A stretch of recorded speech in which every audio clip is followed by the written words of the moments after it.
Assalamualaikum warahmatullahi wabarakatuh. Alhamdulillah wassalatu wassalamu ala Rasulillah wa ala alihi wa sahbihi wa man walah, amma ba'd.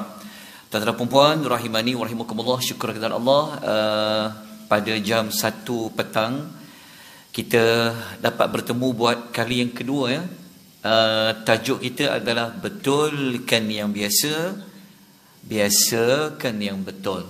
Jadi moga-moga tajuk ni boleh menambah baik amal-amal yang kita lakukan sehari-harian, daripada yang afdal kepada yang lebih afdal, daripada yang kurang menepati sunnah kepada yang ikut lebih kepada sunnah Nabi sallallahu alaihi wasallam. Kerana apa yang kita sebutkan ini semuanya adalah berdasarkan kepada ayat Quran dan juga hadis-hadis Nabi sallallahu alaihi wasallam. Baik.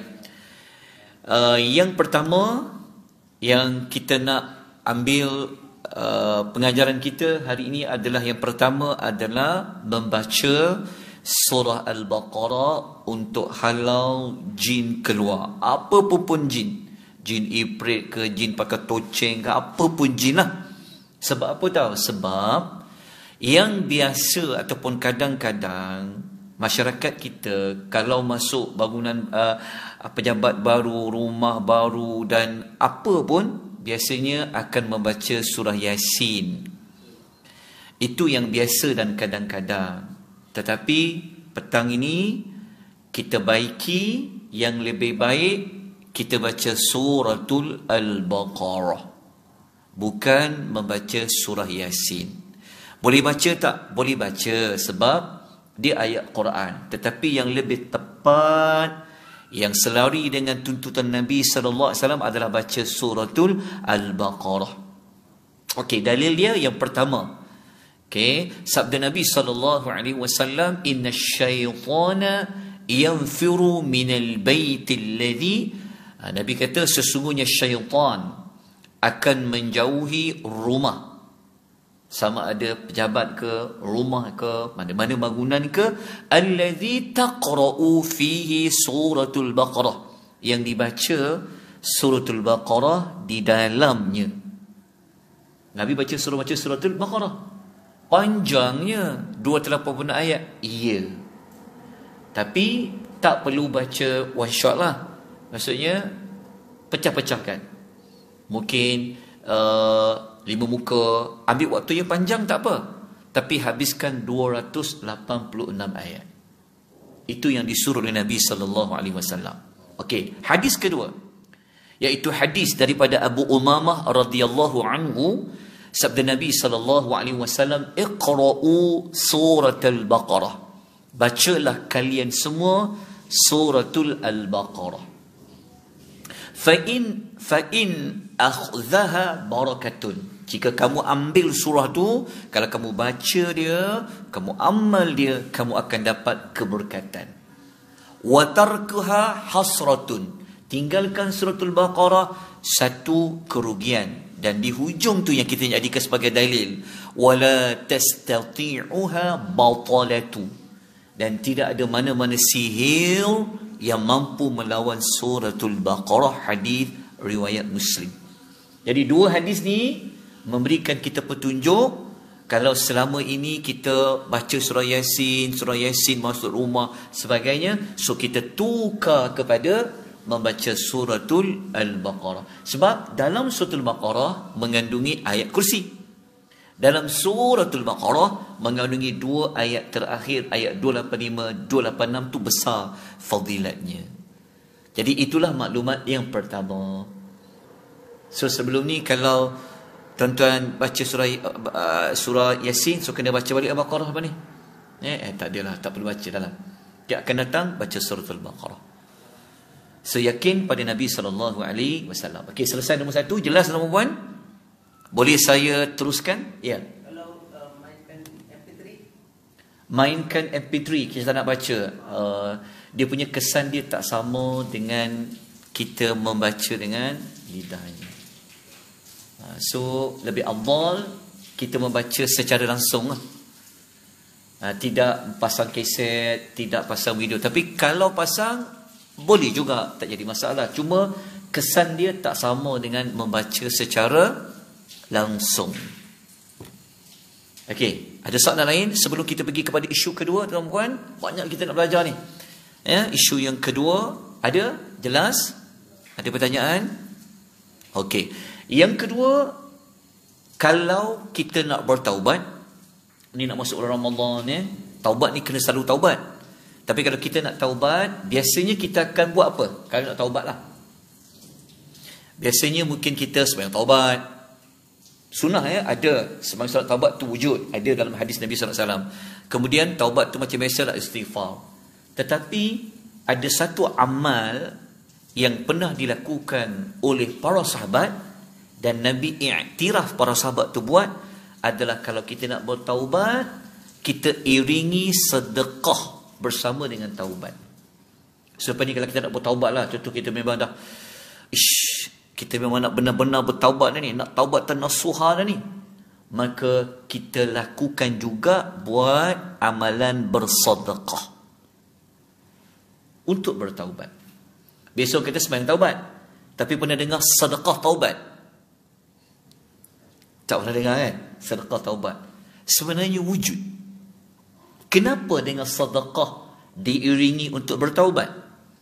Okey, kita akan ulas insya-Allah. Okey. Pertama, kita sedia maklum tadi saya sebut yang biasa dan kadang-kadang orang taubat nasuha tanpa bersedekah. Mungkin dia hanya buat sekadar sembahyang taubat. Tapi yang lebih baik bukan sekadar taubat nasuha, bukan sekadar sembahyang sunat taubat, tapi iringi juga dengan sedekah. Okey, dalil. Tuan-tuan, dalam belanja ni kita kena tanya dalil. Kena bagi orang yang sampai gitu buat kerja sikit. Faham Orang kita ni dia mudah sangat. Mudah sangat. Kadang sekarang ramai ustaz skamer sekarang ni Habis-habis skamer pun ramai sekarang ni Susah gitu. Tengok janggut sikit, cabang sikit, handsome sikit, sudah. Tapi saya tak pernah lagi orang datang macam handsome juga tapi tak ada pun nak datang. Tadi rasa gurau je. Taklah.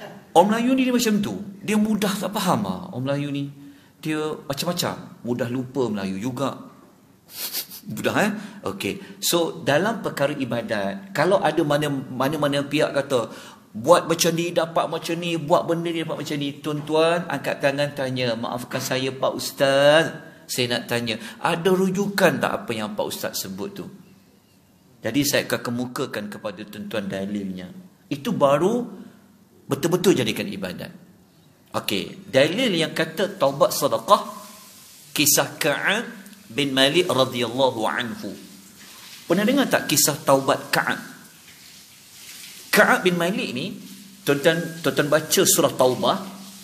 Okey, ada satu ayat Allah turunkan dalam surah Taubah tu pasal kisah Ka'ab dengan dua kawan dia. Yang 3 orang ni mereka tak pergi perang Tabuk. Perang Tabuk ni perang yang hujung-hujung hidup Nabi. Perang Tabuk ni panas, nak kena jalan jauh. Tapi Ka'ab bin Malik ni sihat tubuh badan dia. Dia tak pergi perang. Jadi mereka telah dipulau oleh Nabi SAW selama 1 bulan. Jadi 3 orang tu siapa tahu? Ka'ab bin Malik, Murarah bin Rabi' al-Amariyu, satu lagi Hilal bin Abi Umayyah. Mereka ini setelah sebulan lebih mereka di pulau bagi salam. Mereka bagi salam kat Nabi, Nabi tak jawab. Isteri-isteri mereka kena dihantar pulang rumah pak mentua mereka, kembalikan. Sahabat tak cakap.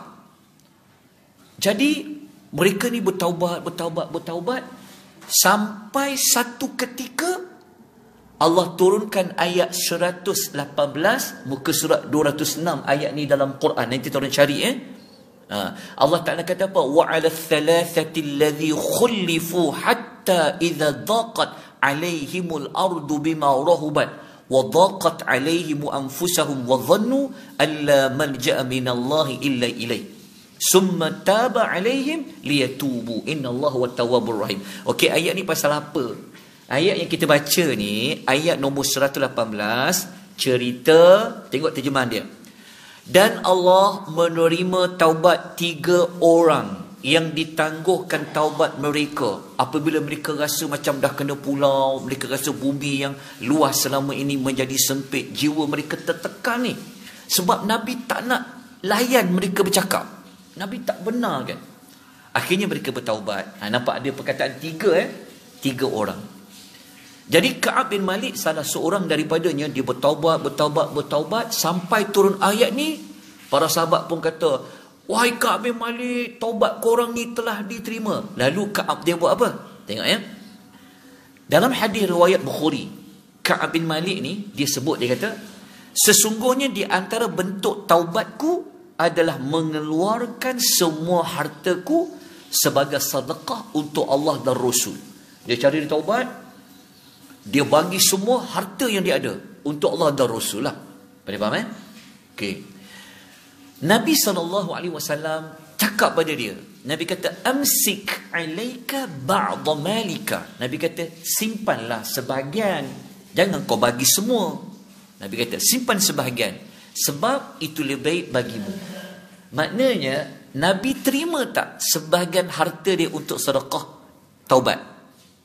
Ya, Nabi tak ambil semua, Nabi bagi separuh kat dia, separuh lagi Nabi terima kerana ia menggunakan sedekah itu untuk dia bertaubat. Dia tak pergi perang Tabuk. Dosa besar kalau tak pergi berperang.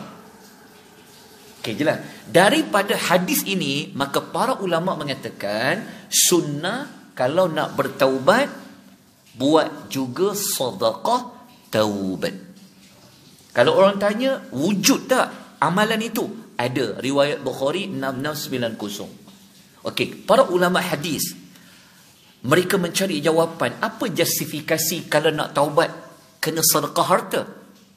Yang pertama adalah untuk menutup keburukan. Sebab dalam kaedah agama, kalau buruk nak ditutup dengan apa? Kalau dosa ditutup dengan kebaikan. Okey, jadi sedekah kebaikan, tutup apa? Tak pergi perang. Okey, nombor dua, kalau kita bersedekah pada orang, mungkin orang tu akan doakan kita. Dia kata, terima kasihlah tuan, jamu saya makan ni, kita bagi pula special ni. Orang tanya, kenapa special sangat tuan ni? Saya nak bertaubat ni. Boleh sebut. Lepas tu orang tu kata, ya Allah, terimalah taubat tuan ni, ya Allah, masuklah syurga Firdaus. Itu dia sebab kelebihan sedekah. Yang ketiga, kita bersedekah tanda syukur kepada Allah kerana Allah bagi kita nikmat, kita boleh ingat dosa untuk kita berhenti.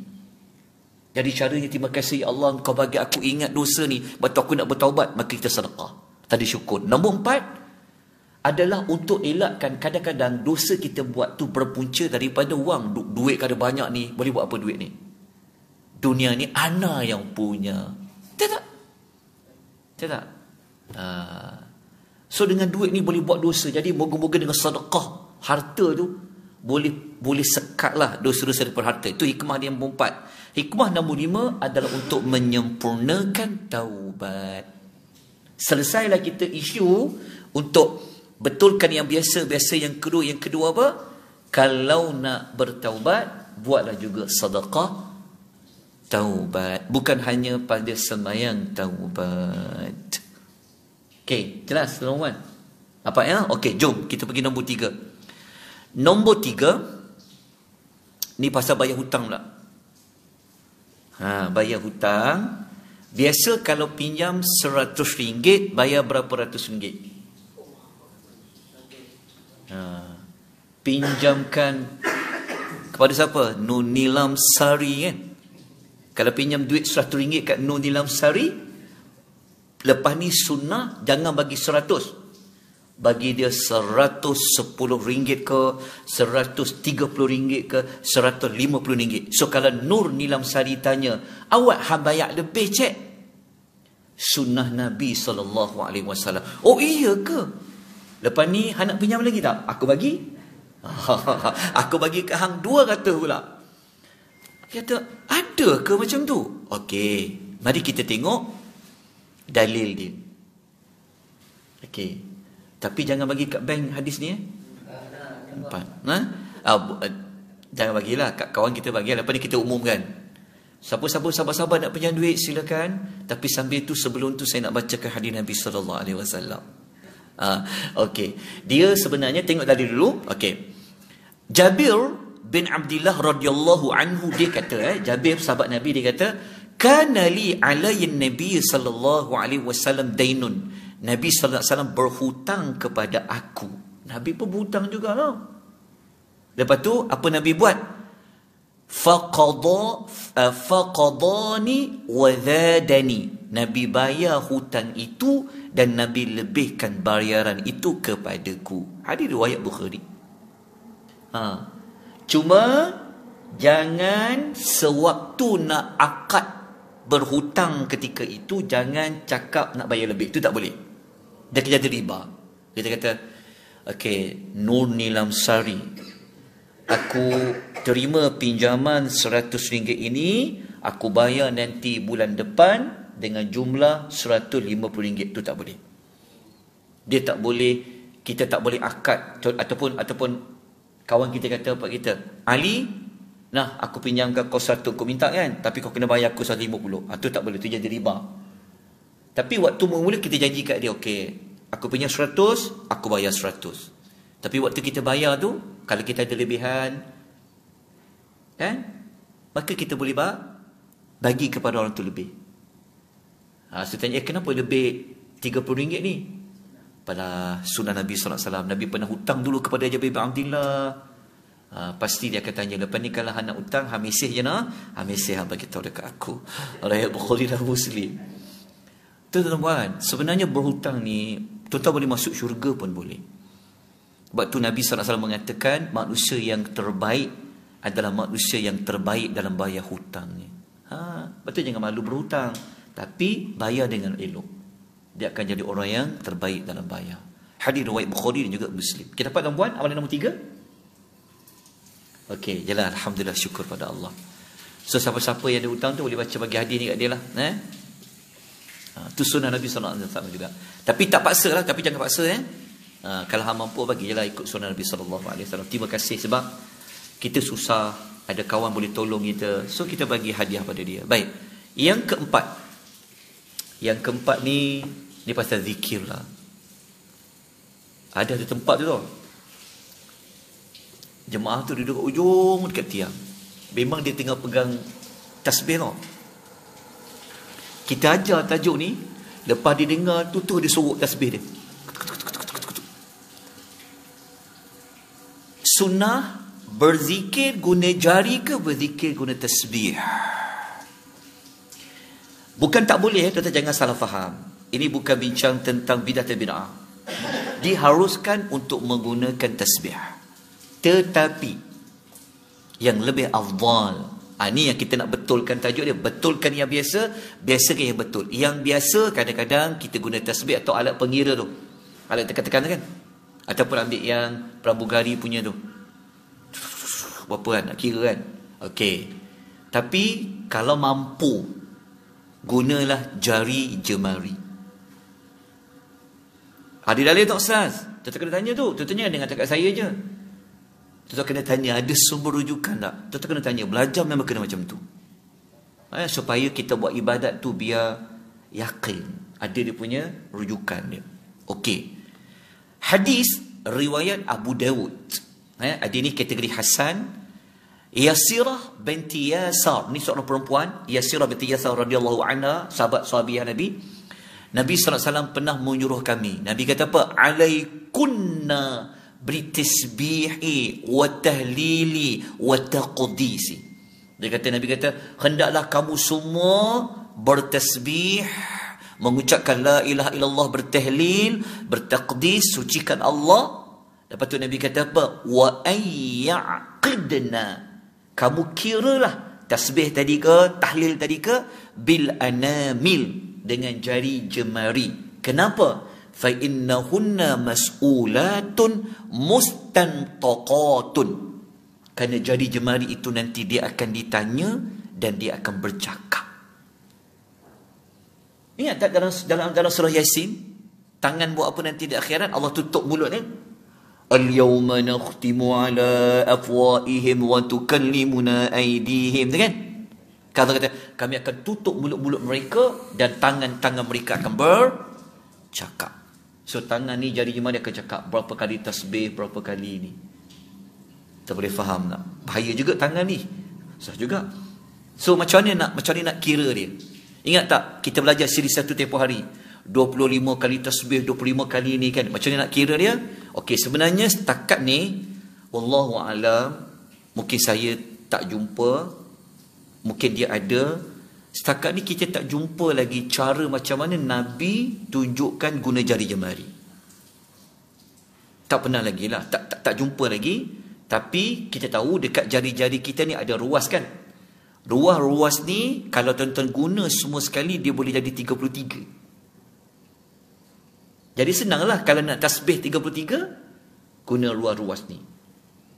Ulanglah 33, ulang lagi 33. Sebab apa tahu? Sebab guna jari ni antara hikmahnya, pertama sunnah Nabi. Jari ni akan jadi saksi kepada Allah Azza wa Jalla. Dia akan bercakap dia guna jari untuk apa. Dalam masa yang sama boleh elak daripada riya. Ni kadang-kadang dia punya tasbih tu sambil cakap tu. Apa dia? Allah. Kadang-kadang dalam TV tu dia ajar pakai tasbih. Tapi dalam ceramah Maulid Nabi, ajak sunnah Nabi, patutnya bawa kepada sunnah.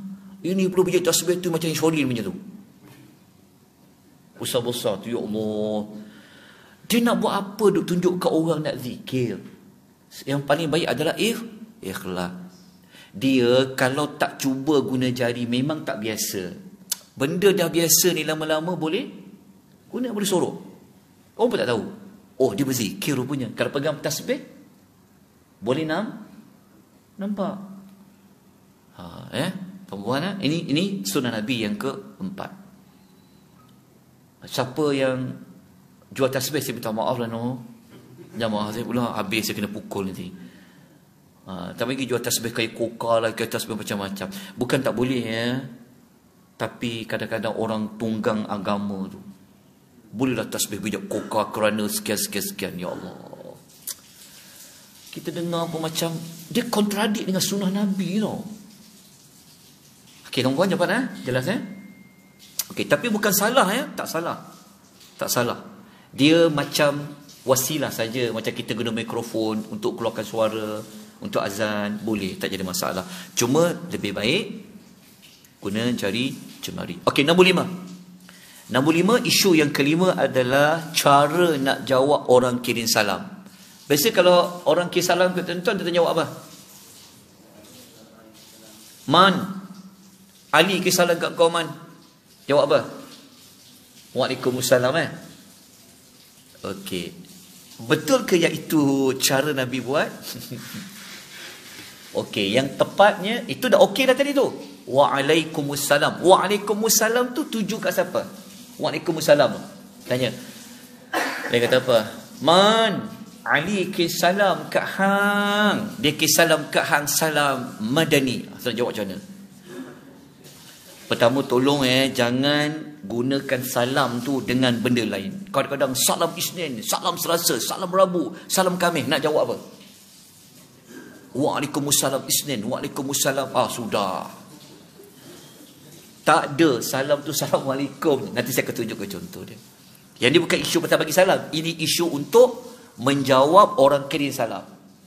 Kalau tuan jawab Waalaikumsalam tadi tu betul dah. Tuan tuju kat siapa Waalaikumsalam tu?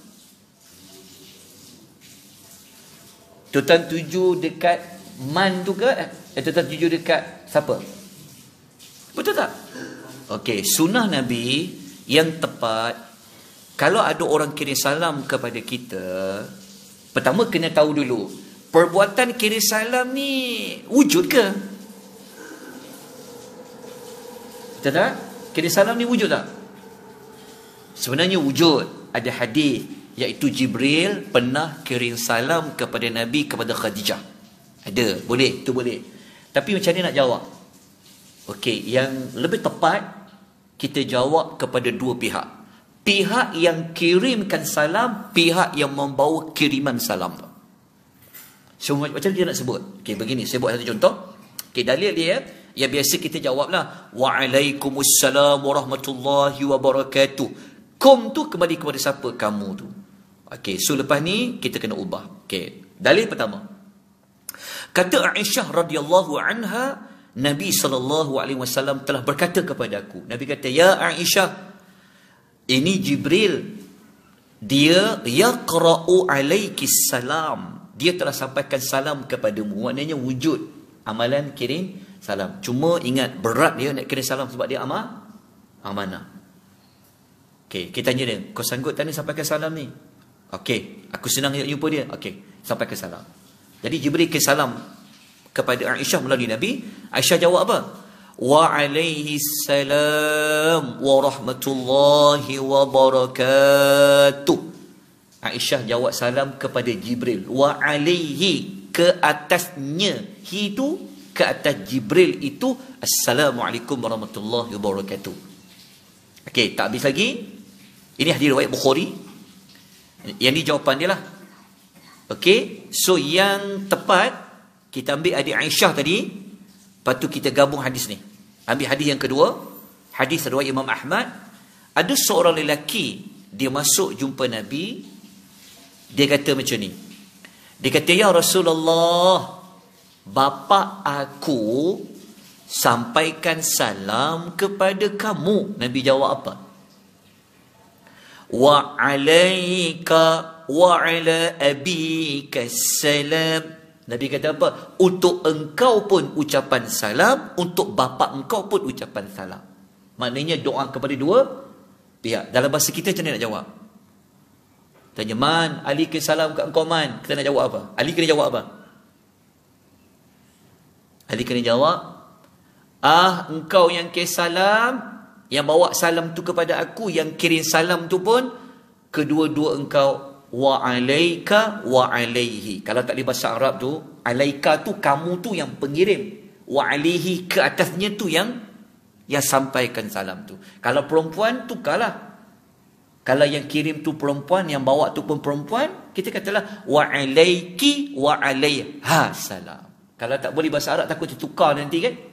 Kalau yang datang tu pula tak lelaki, tak perempuan, sudah.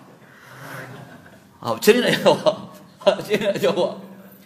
Aku belajar dulu, kalau perempuan ha, laki hi. Mudah sangat kita kata, okeylah, engkau yang bawakan kirim salam ni pun, assalamualaikum warahmatullahi wabarakatuh. Yang sampai tu pun, assalamualaikum warahmatullahi wabarakatuh. Okey, dapat tak? Dapat ya? Boleh ya? Ubah sikit. Tengok, benda common sense je, tapi sunnah Nabi SAW. Akibat itu tajuk kita, betulkan yang biasa, biasakan yang betul. Okay, nombor 6. Berubat dengan kurma ajwa. Tuan-tuan, saya beritahu awal-awal, saya bukan penjual kurma. Bukan juga penjual kurma Yusuf Tayyub. Bukan. Tapi sebab nak masuk Ramadan, orang kempen makan kurma. Ini salah satu cara yang sunnah Nabi. So, kalau dalam banyak-banyak kurma tuan-tuan nak makan, kalau tuan-tuan mampulah, tuan-tuan amalkanlah kurma ajwa. Ada dalil tak? Ada. Okey, ini kalau aku jual kurma ni, untung kurma ajwa ni hari ni. Tapi saya bukan baca sebab tu. Kenapa saya buat tajuk kurma? Sebab saya nak tunjuk pada perempuan, Islam ni, Nabi ajar ni, semua benda. Nanti kalau tuan-tuan dah sampai siri 3, siri 4, siri 5, siri 6, kita akan dapati, rupanya sunnah Nabi ni merangkumi semua perkara. Hatta pada bab ni pun Nabi ajar. Okey, pertama, kelebihan dia, hadis riwayat Bukhari Muslim, sabda Nabi SAW, saya terus pada terjemahan ya, nak jimat waktu. Sesiapa yang memakan 7 biji kurma ajwah waktu pagi 7, tidak akan memberi mudarat kepadanya sebarang racun maupun sihir kepadanya pada hari tersebut. Jadi salah satu nak dinding orang daripada sihir, boleh makan kurma ajwa dan juga racun. Tapi janganlah ada makan kurma ajwa makan racun pula. Aku nak tengok betul tak mujarab ni. Janganlah. Tapi kalau termakan racun, sebab tu ada para ulama dia tulis, dia kata ada orang termakan racun tau, cara nak ubat dia, dia bagi makan kurma ajwa untuk keluarkan, dan terbukti pun. Tapi jangan tuan beranikan diri untuk makan racun tu pula. Tapi kalau sekadar lagu racun di tangan kiriku, tu tak apa. Okey, dapat ya? Okey, kurma ajwa ni pula, kalau boleh pilih yang Nabi kata dalam hadis riwayat Muslim, Sesungguhnya pada kurma ajwah al-aliyah, kurma ajwah al-aliyah, dia sebagai syifa, dia sebagai penyembuh, au innaha tiryakun, ataupun ia merupakan ubat penawar bagi racun kalau dimakan awal-awal pagi. Riwayat Muslim. Tapi 7 biji setiap pagi. Jelas tak? Tapi cari yang al-aliyah. Kalau jual kurma ajwa, tanya ada tak yang al-aliyah. Al-aliyah tu apa?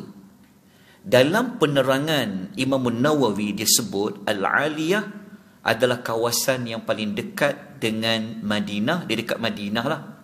Lepas tu al-aliyah ni adalah kawasan yang terdiri daripada kebun-kebun, perkampungan dan pekan dari dataran tinggi Madinah yang nak menuju ke arah Najd, ataupun dataran rendah dari arah yang menuju ke Tihamah. Jadi cari kurma ajwa al-aliyah. Okay, dalam hadis yang lain, kenapa tau? Wal ajwatu minal jannah. Kurma ajwah berasal daripada syurga. Wahia syifa'un minas summi. Ia merupakan penawar daripada racun. Hadis riwayat Ahmad. Hadis ini dinyatakan sanad yang sahih oleh Syekh Ahmad Syakir. Okey. Kenapa 7? Kenapa berkat sangat kurma ajwah ni? Kenapa tak kurma Yusuf Tayyub? Tapi kalau Yusuf Tayyub yang ajwah tu, alhamdulillah lah. Sebab apa tahu? Kata Al-Imam Khattabi dalam Fathul Bari, kurma ajwah boleh ubat racun daripada sihir kerana hasil keberkatan doa Nabi kepada kurma yang berada di Madinah, terutama ajwah tadi itulah. Bukanlah semata-mata kurma tu hebat, tapi doa Nabi terhadap kurma itu dapat keberkatan. Lepas tu tuan-tuan boleh baca, insya-Allah nanti saya akan berikan nota ni kepada tuan-tuan dan puan-puan. Hadis ini menunjukkan kurma ajwah saja. Kalau bukan kurma ajwah, para ulama bincang pendapat terpilih dia tak ada kelebihan itulah. Tapi kelebihan kurma tu adalah khasiat lain. Tapi yang untuk tadi special untuk kurma ajwah. Kenapa 7? Wallahu a'lam. Ulama tidak dapat mencari justifikasi dia. Nabi kata 7 lah. Wallahu a'lam. Baik. Ini saya ringkaskan.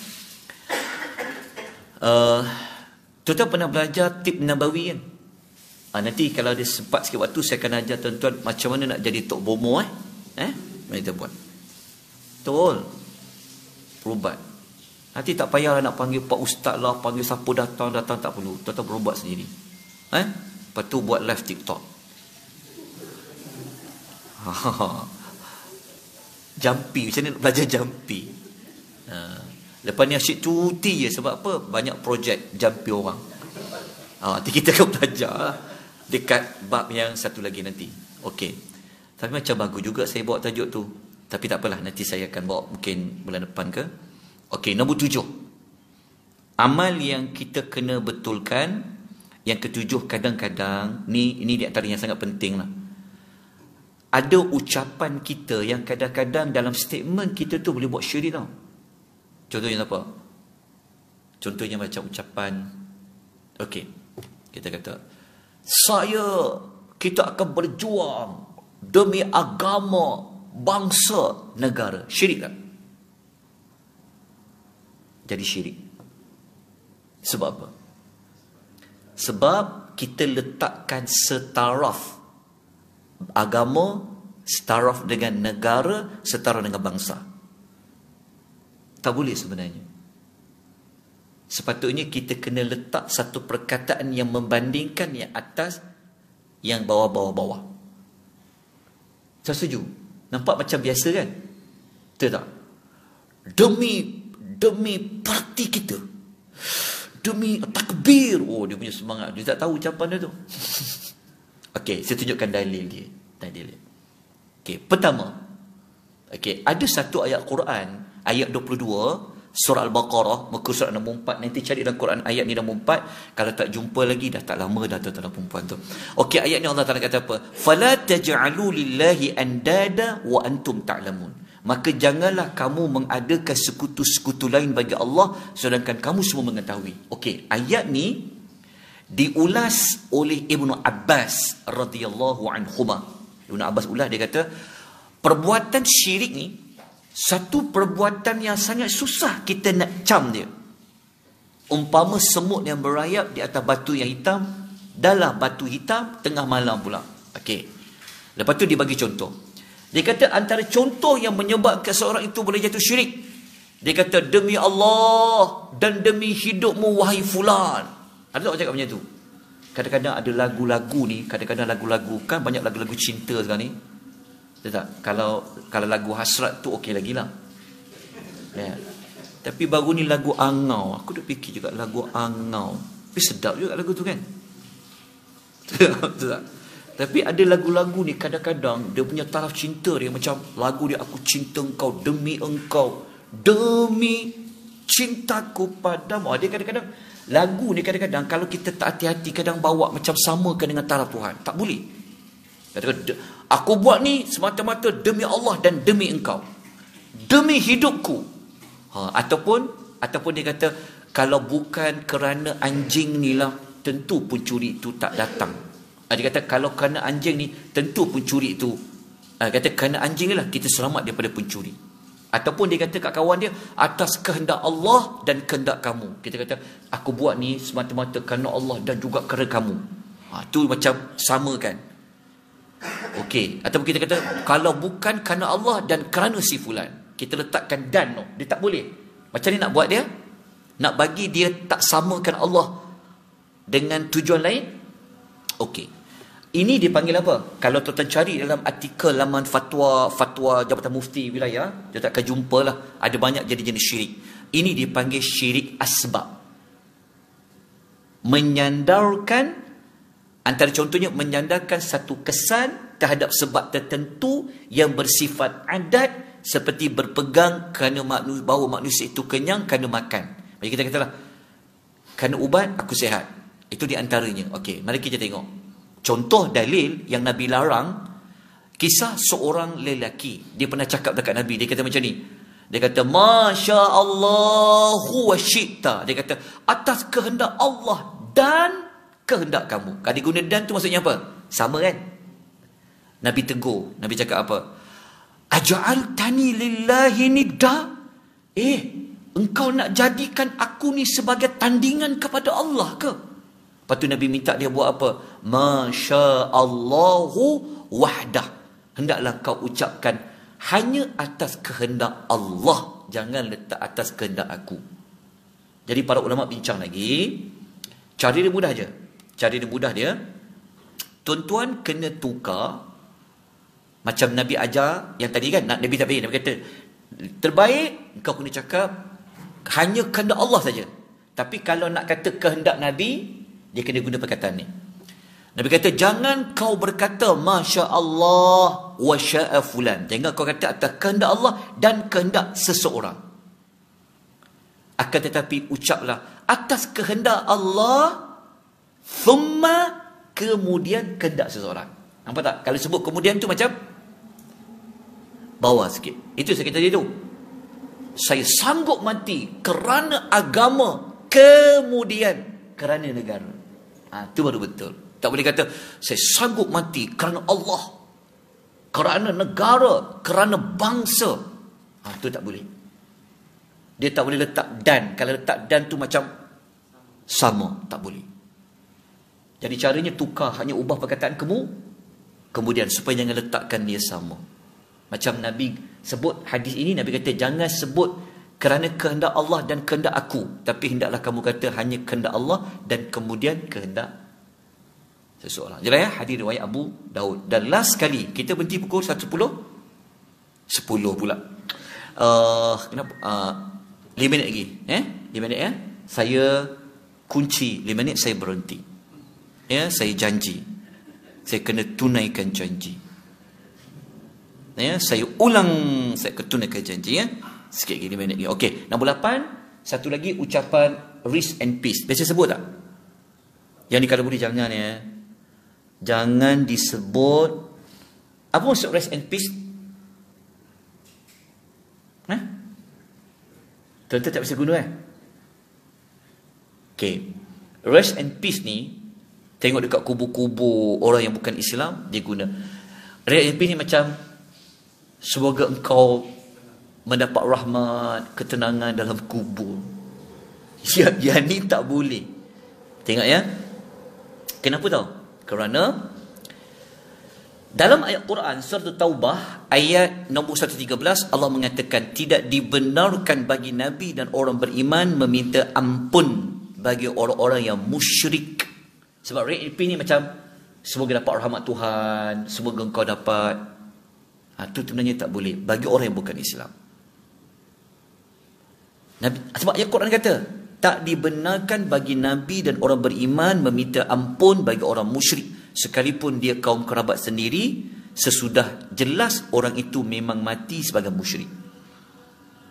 Ada satu lagi hadis, ayat Quran ni hadis pula, sabda Nabi SAW, demi Muhammad.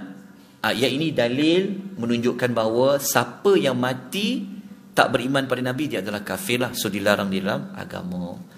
Selesailah kita 45 minit 30 saat. Alhamdulillah. Okey, 8 perkara ya untuk siri yang kedua ni. So nanti kita akan sambung kalau ada kuliah lagi bulan depan, bulan Ramadan, kita akan sambung siri 3. So sebelum saya tangguhkan, saya nak ulang yang ke-88 tadi tu apa kita belajar, sebab ada yang mungkin yang baru sampai. Okey, hari ni siri 2. Kita belajar hari ni nombor 1, kalau nak halau jin pakai toceng ke jin apa ke dalam rumah baru ke pejabat ke, tukar daripada baca Yasin baca surah Al-Baqarah. Okey. Perkara yang kedua, kalau nak bertaubat nasuha, bukan hanya semayang sunat taubat tapi digalakkan juga bersedekah. Okey, yang ketiga, kalau kita membayar hutang, kalau kita nak bagi hadiah lebih pada jumlah hutang, boleh juga dia jadi sunnah. Cuma jangan diakadkan semasa mula-mula pinjam. Itu tak boleh. Okey, nombor 4, berzikir, gunalah jari jemari. Cuba insya-Allah, lama-lama boleh buat. Okey, nombor 5, cara jawab salam, jawab juga kepada orang yang menyampaikan salam dan orang yang mengirimkan salam. Okey. Kemudian nombor 6 kita belajar hari ini berubat dengan kurma ajwah al-aliyah, kalau boleh diamalkan setiap pagi, boleh elak daripada sihir dan juga racun. Okey, nombor 7 adalah jangan letakkan sesuatu itu sama setaraf dengan Allah pada ucapan kehendak ke dengan sebab dan sebagainya. Tukar daripada dan kepada kemudian. Kemudian yang ke-8 tadi, jangan sama sekali kirimkan ucapan rest and peace, okey, kepada mana-mana yang bukan Islam apabila mereka mati dan nyata mereka bukan mati dalam keadaan seorang yang Islam. Kita juga boleh baca fatwa dalam laman sesawang Jabatan Mufti Wilayah, ini boleh bawa kepada ucapan syirik. Cukuplah 8 perkara. Bulan lepas 8, hari ni 8. InsyaAllah nanti kita sambung lagi. Ada soalan dalam perempuan?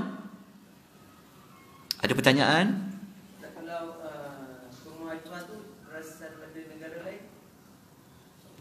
Betul juga ya soalan tu. Itu wallahu taala alam. Adakah selain daripada, adakah tempat lain yang ada kurma al-aliyah, ajwa al-aliyah? Itu saya wallahu alam. Sebab dia berbeza bumi Madinah dengan di tempat lain lah. Yang tu saya wallahu alam. Tapi ada ulama berbeza pendapat juga. Berlaku perbezaan lah. Ada yang kata macam selain kurma ajwa boleh ke tak boleh, nanti saya rujuk balik lah. Itu saya simpan dulu jawapan tu bulan depan, InsyaAllah. Tapi kalau nak cepat, nanti kena hubungi saya secara peribadi lah, nanti tanya. Nanti saya tak ada ilmu nak jawab hari ni. Okay, ada soalan lain nak puan? Dapat tak belajar sesuatu? Kalau moga-moga dapat manfaat. So kita berhenti dengan kadar ini. Kita salat. Moga-moga Allah menerima usaha kita untuk selama 40 hingga 45 minit ini sebagai salah satu daripada amal soleh. Aqulu qouli hadza wa astaghfirullah. Wabillahi taufiq. Wassalamualaikum warahmatullahi wabarakatuh.